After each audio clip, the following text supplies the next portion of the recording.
رات کی تاریکی چھا چکی تھی اور مکہ اپنی گھاٹیوں کے ساتھ تاریک اندھیرے میں چھپ چکا تھا۔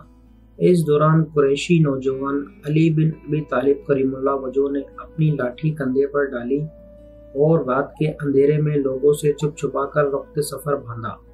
بعد اس کے کہ آپ رضی اللہ تعالیٰ عنہ 3 روز تک ان امانتوں کی ادائیگی کے لیے جو نبی اکرم صلی اللہ علیہ وآلہ وسلم نے آپ رضی اللہ تعالیٰ عنہ کے حوالے کی تھی، مکہ میں مقیم رہے۔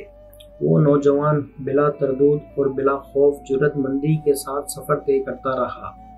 رات کو سفر کرتے اور دن کو کہیں روپوش ہو جاتے، حتیٰ کہ آپ رضی اللہ تعالیٰ عنہ مدینے کے قریب پہنچ گئے۔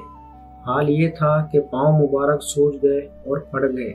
جب نبی کریم صلی اللہ علیہ وآلہ وسلم کو آپ رضی اللہ تعالیٰ عنہ کی آمد کا علم ہوا تو فرمایا علی رضی اللہ تعالیٰ عنہ کو میرے پاس بلاؤ۔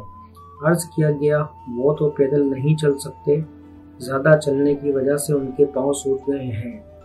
تو آپ صلی اللہ علیہ وسلم ان سے ملنے چلے گئے تو آپ صلی اللہ علیہ وسلم نے دیکھا کہ حضرت علی رضی اللہ تعالیٰ عنہ زمین پر پڑے ہیں۔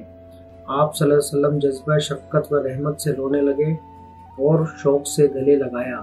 پھر حضور صلی اللہ علیہ وسلم نے اپنے دست مبارک میں لعاب دہن ڈال کر حضرت علی رضی اللہ تعالیٰ عنہ کے قدموں کو لگا دیا تو وہ اس سے بالکل ٹھیک ہو گئے۔